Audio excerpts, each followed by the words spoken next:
Now let's move on to our next presentation by Regional Technical Engagement Manager at ICANN, Ulrich Wisser, and his title is Improve Your Life with Kindness. Thank you. Okay. Well, it's a little bit hard to see, but let's kick this off with who of you knows what ICANN does? 1, 2, 3, 4. Okay. Who of you knows what manners is? A few more hands. Okay. Well, that will be interesting. So yes. So let me just shortly introduce you to ICANN. So ICANN is the Internet Corporation for Assigned Names and Numbers. Doesn't tell you much, I know, but the names and numbers part is names is domain names and numbers as in IP addresses and ASN numbers. So they come from us. And if you think, well, I get my IP addresses from RIPE, you're totally right. But RIPE gets its IP addresses from ICANN. So, and same with ASN numbers. And we take care of the root system for the DNS. So we have interactions with all the top-level domains of the world. Well, and let's dive into manners. So manners, as I asked about, is the mutually agreed norms for routing security. And if you are working at an ISP, I think your peering neighbors would be really happy if you followed the manners practices. You know, as a good neighbor, having good manners is something, and obviously this is a really nice abbreviation for manners, and the DNS people would absolutely deny that we were jealous of that abbreviation and made up our own, but here we are, and we have kindness, the best practices for DNS. And yes, so best practices for DNS is a wide field because DNS is a lot of things. Let's see, we have a laser here. Yes, so to begin with, we have authoritative servers. So, you know, something that hosts your TLD or that hosts your domain name, and so we have divided the best practices here for the top-level domains and critical zones, and for SRD, the second-level domains for any other domains.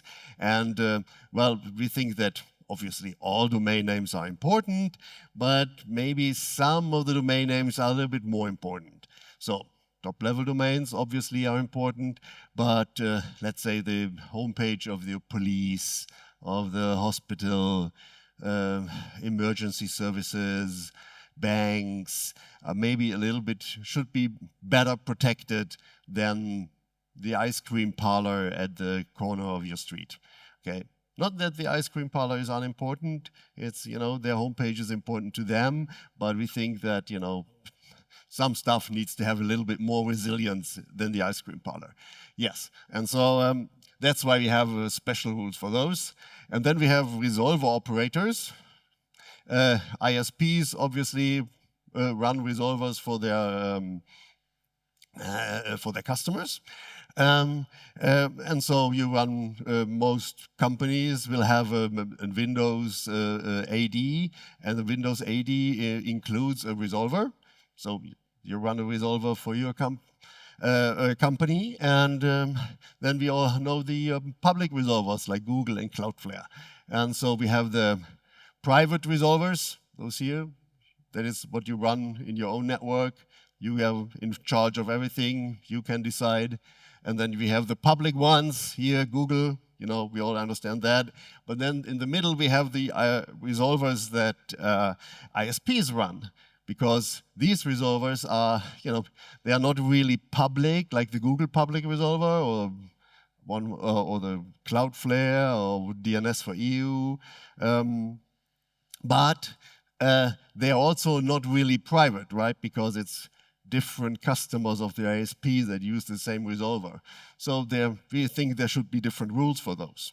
And last but not least, we have this hardening the core system. And well, I hope that I don't have to explain to all of you what that means, but you know, having good passwords, you know, don't have open ports that you don't use and stuff like that. Yeah, so that's an important part, obviously, of securing the DNS, that your systems are not vulnerable. Okay, let's see. Yes, so looking at what some of these best practices are. So we have, this is for an authoritative server for a critical zone. And so we have we start with DNSSEC signing. Obviously, if if you're critical, you should make sure that your data gets uninterrupted and unfalsified to the receiver. And to ensure that, you digitally sign it, and that is what DNSSEC does. Nowadays, even it is so easy to do. I mean, you basically go into the configuration of your name server and you say DNSSEC yes, and the name server software will do the rest for you. So, yes, so then we have transfers must be limited. Yeah, you should not have an open transfer for your zones. That is a kind of attack vector.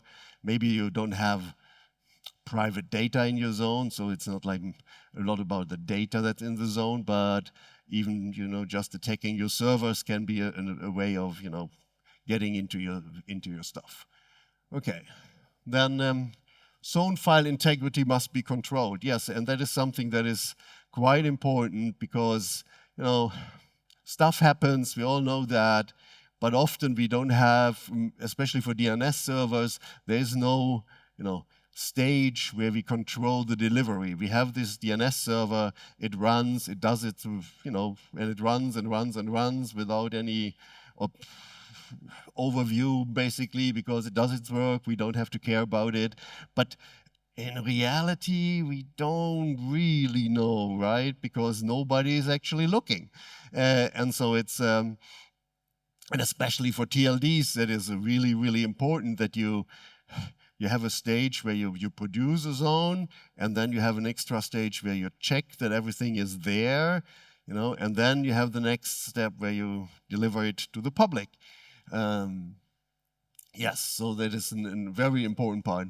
And there is ways to do this even in an AXFR pipeline, so it can be done very smoothly in the DNS. So there's really no reason not to do this. Yes, and then we have authoritative servers and recursive name servers must run on separate infrastructure.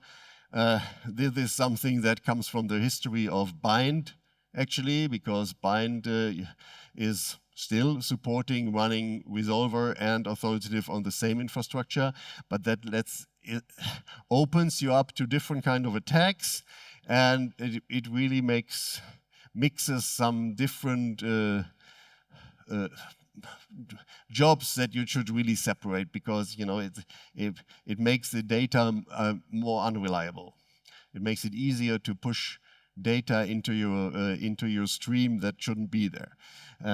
So different infrastructure for resolvers and your authoritative servers. Then we have the minimum of 2 distinct servers. You probably have heard this. There is an RFC about it. This is together with the next one, must be diversity in infrastructure, network, geographical software.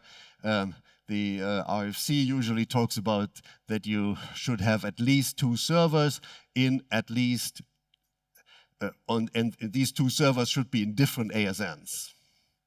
So just for, the point 6 makes it very clear here that we're talking about redundancy. We want resilient operations. So I can say that from experience, I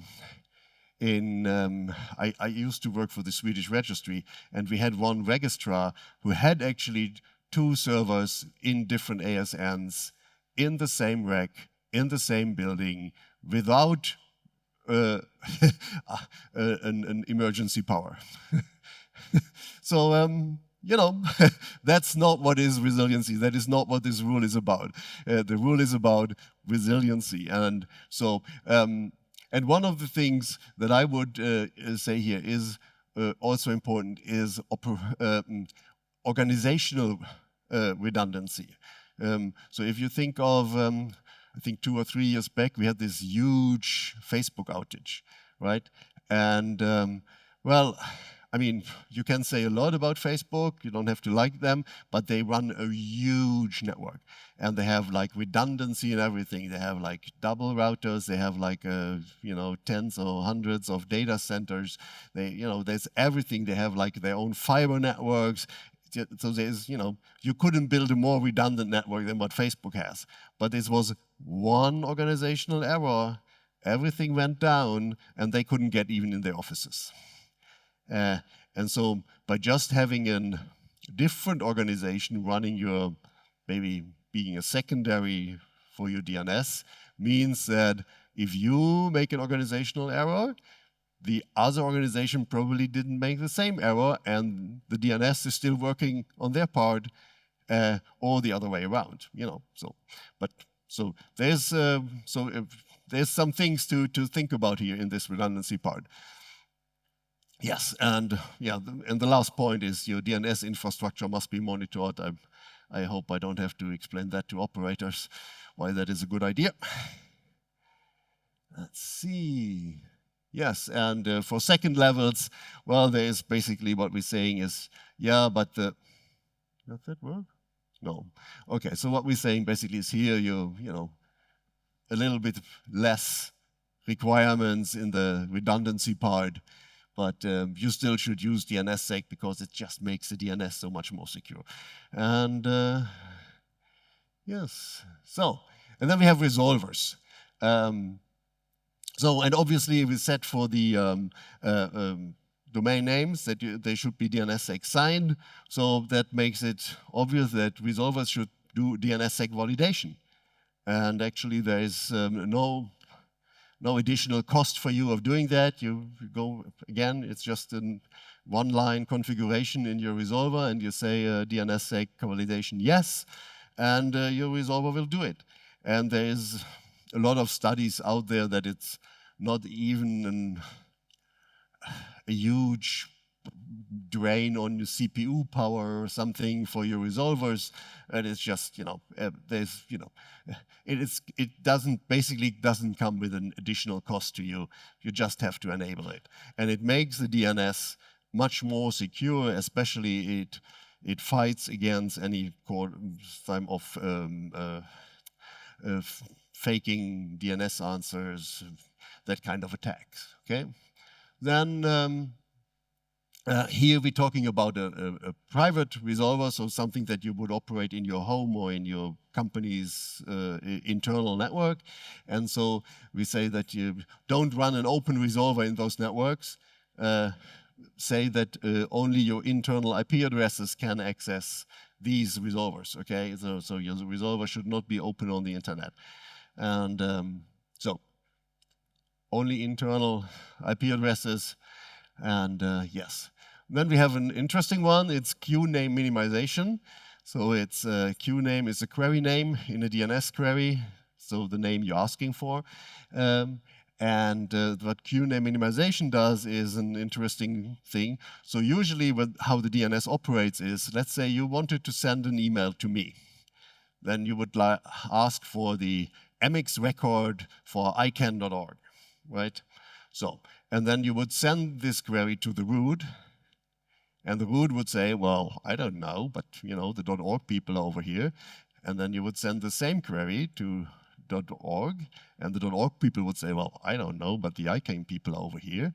And then you send the query to ICANN finally, and ICANN would say, well, our mail server is this and that. Okay, but now you have told the root that you want to send mail to me, and you have told .org people that you want to send mail to ICANN, and finally you have gone to ICANN and say, we want to send mail to you. And that's totally unnecessary because we already know that the root doesn't know, right? So why would we tell the root we want to send mail to ICANN? We could just say, hey root, we need the name servers for .org. And then we go to .org and we say, hey .org, we need the name servers for ICANN. And then we can ask ICANN, hey, how do I send mail to you? And that is a kind of more privacy in the DNS. It's not perfect. You know, there's ongoing work to do, absolutely, but it's better than nothing. You know, it's a beginning. So yeah, then again, we have this separate infrastructure, and yeah, that's an important part here, especially internally, and you should really think about, you know, which name servers you need to have internally in kind of, you know, you want to have your internal network run even if your internet line is cut or something, then you have to have authoritatives and resolvers internally and all that stuff. So there's some, you know, planning to do in this. Again, 2 servers, infrastructure must be monitored, and then we have the DOT, DOH, and maybe, yeah, should be enabled. And that is, of course, you know, privacy reasons again, DNS over TLS, DNS over HTTPS, and that is, you know, to make it, yeah, impossible to basically, you know, listen to your network traffic and see what people are asking for. And just as a side note, if you think of, do we have, yes, public resolvers. We have this thing here, we talk about this. So again, public resolvers, there's a few things here that, again, DNSSEC validation, talked about this. And then we have the DOT, DOH must be enabled. And of course, in this case, when you think about public resolvers, they are usually not in your network. So that means you're sending your DNS queries over the internet. And so to be not listened to, you have to have some kind of encryption, and that is what DOT or DOH do give you. If you're doing this for privacy reasons, I would say the best bet for privacy in Europe or in the EU, in the realm of the GDPR regulation, is actually your ISP, because your ISP can basically not sell your data. It's, you know, the GDPR really isn't their way for, you know, collecting your data with your name and then selling it on. So your best bet in the EU is actually to give your data to your ISP and not to some third party somewhere else that you don't know in which law they follow and who owns the company that you give your data to. Okay, so again, we have QNAME minimization, same thing, separate infrastructures. I mean, obviously the huge companies have no problem with this. They have so much infrastructure that they, you know, so. But then we have the last point here is interesting, and that is DNS query data must not be retained for only be retained as long as necessary. And that is, of course, you know, when I think Cloudflare were the first one that had a really good policy about this, because basically you don't want the public resolvers to, you know, collect all the queries with your IP address or your name attached to it. You want this to be very, very, you know, short-lived logging. You know, they will need to log something because obviously they need to monitor the operations of their resolver. But they, on the other hand, they don't need to collect these queries for the next 5 years because, you know, that's not needed for operations. On the other hand, if you think of your private resolver, any security people will tell you that, well, in a private resolver, you should retain everything for as long as you possibly can. So I think last year there was a breach in the Microsoft Outlook Online or something. I don't know how that is called, but but they had this breach in the system, and they actually found the entrance point where the attacker had come in, and it was a and they found them with a DNS query 6 months ago. So this data can be really important for you to protect your own network, you know, to see, you know, if there is something coming into network. But in case of a public resolver, that's not what we don't want them to collect the data that long, okay? Yes. Good. So, yes, so then we have kindness is actually, there is a website to this, kindness.org, I think. And you can go there and you can, answer some questions for yourself and see where you stand for all the kindness practices. And obviously we have people doing this, and you see we have people running all kinds of infrastructure. And here we have already, a lot of people already have the Q&A minimization running, which is a good thing. Should have running more, but yeah. This is also interesting. I have DNS over TLS. A lot of people have already this enabled. And I mean, today, if you have updated your resolver software in the last 3 years, and I hope you have done it more often than that, your resolver already can do this. The only thing that you have to give it is a certificate, basically. So,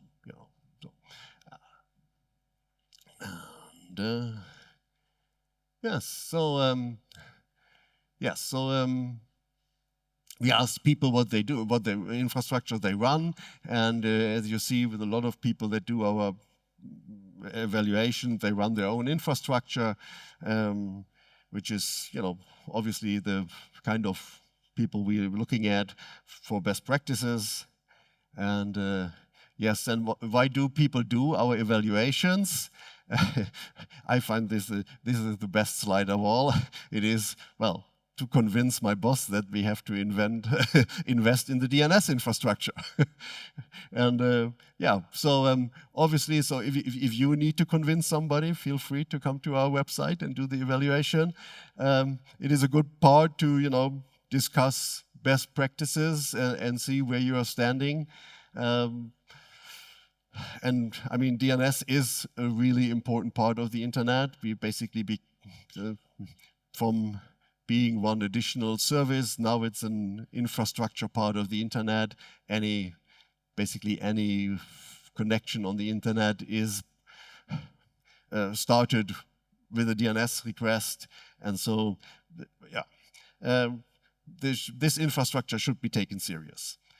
Yeah, and then we have a few discussion points, where if you're interested in, improving these best practices or discussing why different points of the best practices are there, you're very welcome to join us in the kindness community. There's discussions ongoing about rate limiting. It's kind of hard to define what exactly to do, but obviously, to fight off attacks, it's an important part. Then we have the split responsibilities. So it's like, if you think of how the root is run, you have one organization, producing the zone, but then you have other people distributing it. And how is this, the responsibilities distributed? Access reliability. So right now we don't have anything in the best practices about reachability over IPv6, which I personally think should be there, but who knows? RPKI usage is of course an important part. Should every DNS server be RPKI protected? Well, I think for your authoritative servers, I would say yes. There's a discussion ongoing for the root zone, obviously, the root zone operators, and they have a very conservative path forward, but a lot of the root servers are already RPKI protected. Yeah, and then we have a steering committee, and yeah, if you would like to contribute, you are very welcome. Oh, and with that, we have 5 minutes left for questions.